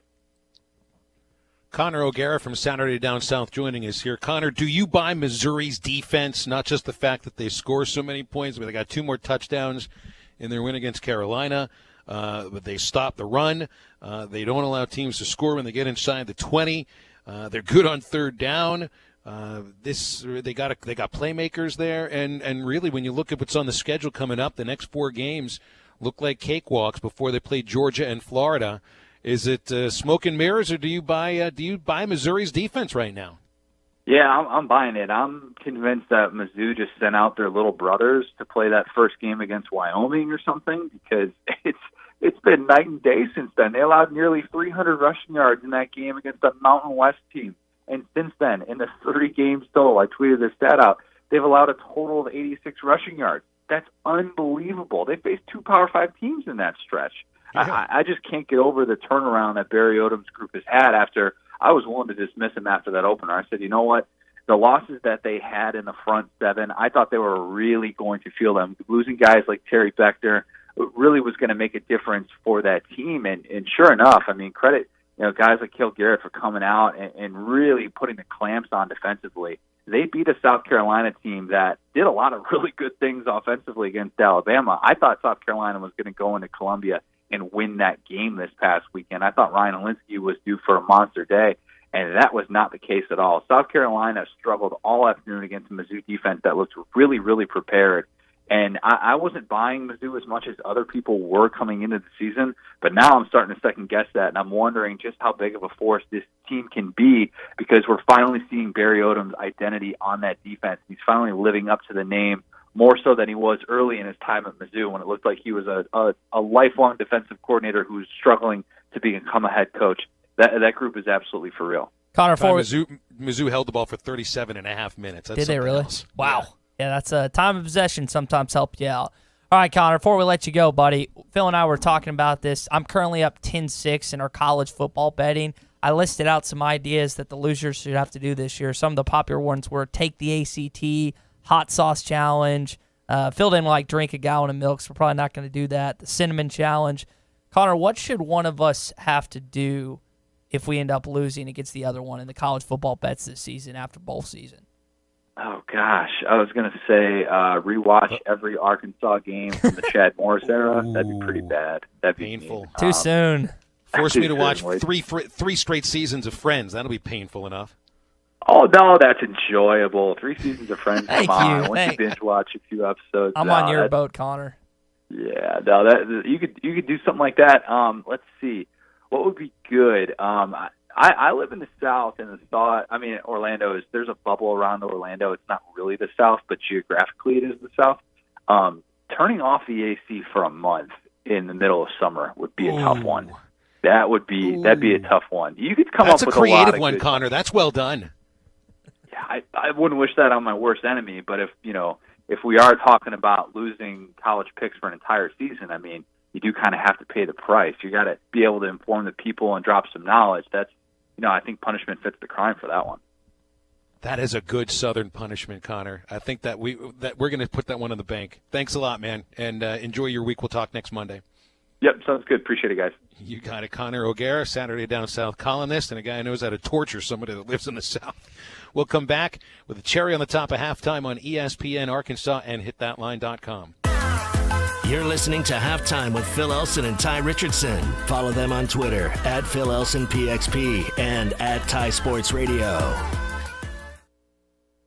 Sales tax paid. It's here, it's now, it's at Road Chevrolet in Van Buren. Hi, this is David Neal, and my pre-owned inventory is busting at the seams. State sales tax paid on all pre-owned inventory. Save your hard-earned money and let me pay your state sales tax. Sales tax on Chevy, sales tax on Fords, sales tax on Jeep, sales tax on Kia, sales tax on Subaru. Did I mention I was paying the sales tax on all pre-owned inventory? Hurry, act now only at Road Chevrolet in Van Buren, exit 2-way off of I-540, find new roads. Offer not valid on previous negotiated deals. If you're a landowner, hobby farmer, or full-time farmer, Bush Machine and Tractor knows how important this time of year is for you. So make the most of it with a brand new Branson tractor. Offering tractors from 19 to 105 horsepower, they have the tractor that's right for you. Make the most of your time this year and ask about their special financing options and free loader rebates. Arkansas's #1 Branson dealer is Bush Machine and Tractor in Fort Smith. Check out their inventory at bushtractor.com. Joe's Grill and Cantina is the only place to watch the Hogs. Watch every game at Joe's. Enjoy half-price apps and taps during the game. And with TVs all around the restaurant, you'll have a front row seat. Half-price appetizers like brisket nachos, Mexican pizza, 10-layer dip, or Joe's humongous sampler platter. All half price. And all beers on tap are half price. Watch every Hog game at Joe's. Half-price apps and taps during every Hog game at Joe's Grill and Cantina. 3400 South 74th Street across from Harps. Do you hear that Coors Light being poured? It's the perfect temperature. How can I tell just based on the sound? I can't. But I can see that the mountain on the can is blue. And when the mountain is blue, your Coors Light is perfectly cold. Coors Light is cold lagered for a crisper taste, cold filtered for brightness and clarity, and cold packaged for peak refreshment. Doesn't that sound good? 2019 Coors Brewing Company, Golden, Colorado. Celebrate responsibly. Is your home at least 10 years old and served by OG&E? OG&E is offering Arkansas customers a free weatherization program to increase your comfort and lower your bills. A trained crew will perform an energy audit at no cost to you, and if your home qualifies, our crews will install measures that will save you money. The services provided through this program are absolutely free to qualifying homes. If you could benefit from free home weatherization improvements, call OG&E at 1-800-272-9741. That's 1-800-272-9741. 4741. Your fence is more than a decoration. It's a reflection of its owner. Choosing a fence company should be done with integrity and quality in mind. The Fence Man has been providing fencing and security solutions for over 40 years. An in-house custom iron and gate department, plus an access control department. The Fence Man offers services other companies aren't equipped to do. The Fence Man, fencing and security solutions to protect what matters most. 479-782-3936 or online at thefencemancompany.com, a division of Quantum Property Services. It's the place there's no place else like. Home. It's the circle of chairs around your fire pit, where all the do you remembers get passed around like bowls of ice cream. It's bacon and eggs in the skillet, crackling along with the laughter. It's the picture in the hall of your great-grandfather, whose mustache he willed to your son. At Shelter Insurance, we don't just insure your home, we insure all the memories that live inside it. Find an agent near you at shelterinsurance.com. We're your shield. We're your shelter. Ask Brandon Zimmerman in Barling or Chris Dooley in Fort Smith about Shelter's home insurance. Are your real estate investments being properly managed? Are you sending a check or cashing a check each month? If you're tired of your current property managers, then call Trinity Multifamily. Trinity will qualify your tenants and leases, inspect your properties, and take care of maintenance and provide you with web-based access to current financial reports, leases, and pictures of your property. Call Trinity Multifamily at 479-452-1817 or online at trinitymultifamily.com. Trinity Multifamily, your teammate in the real estate game. ESPN 95.3. Halftime is brought to you by Coors Light, made to chill.